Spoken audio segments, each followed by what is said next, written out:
All right. Well, Mr. Speaker, it's a big day for the House, so appreciate you taking the time. Let's start by talking about, the votes on the floor today and kind of a first for this session, and those bills coming from the Panhandle wildfire investigation. The Interoperability Council, kind of a tongue-tied there, but talk to me about what that means for communication. I heard on the floor several times calling things right now a free-for-all. So what does that mean? Yeah, priority piece of legislation, House Bill 13.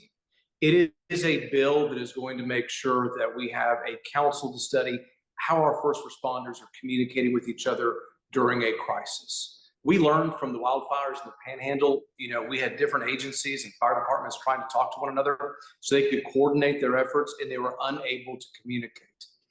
We actually learned some of the same things from the school shooting at Robb Elementary, where first responders were not able to communicate with each other because they had different equipment. They weren't on the same frequency.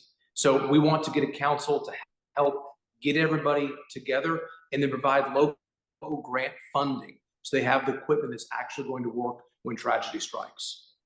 None of this kind of establishes that council. It gets a study of a plan going, but do you foresee this being something that will be kind of required statewide, that way that all first responders are on the same system? It's going to help lead us towards a path where we're going to have the same equipment.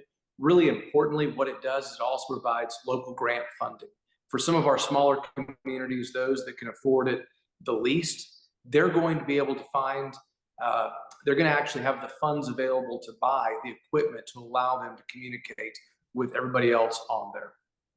So I know this will maybe be through the comptroller's office, but when should local governments be on the lookout for that grant funding? Where could they find that information? Yeah, so first off, it's got to pass the House on third reading, which it will tomorrow. It had very, very big bipartisan support from across the state. It'll go over to the Senate where it'll be heard, hopefully get a good hearing, go to the governor's office.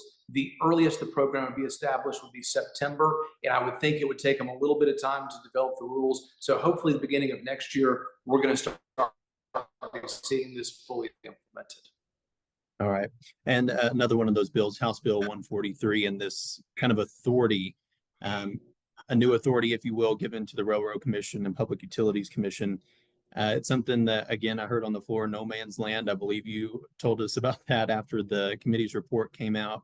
Talk to me about this no man's land and what this new authority means for kind of keeping an eye out for those, faulty power lines, if you will.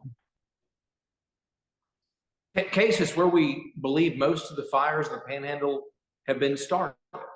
It is the electric lines that go from the big telephone poles down to the actual, small wells. And they're electrified, they have charges.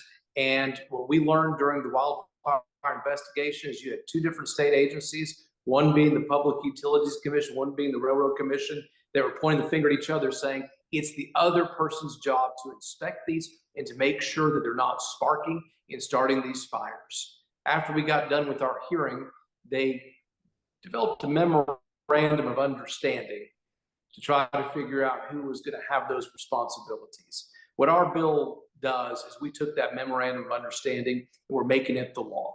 We're making sure we know that who has what responsibility to make sure we have electric lines on the ground between poles and wells, who's going to inspect those, and who's going to be responsible if they're sparking or not, where they need to be in a safe space, correcting it so we don't have more of our precious land caught on fire. And are these kind of the only bills that you foresee coming from your investigation, or do you think that there will be more this session, maybe in a future session? Well, look, I think there may be several other bills dealing with these concepts. Clearly today on the first day, we made this a priority. These bills both have numbers on them that signify that they're a priority for me. I think they're a priority for the entire state.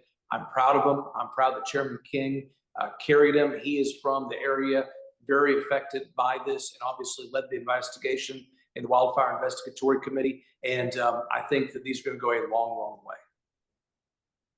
Let's turn to some other priority legislation and something else big coming out of the House today. And of course, that's education.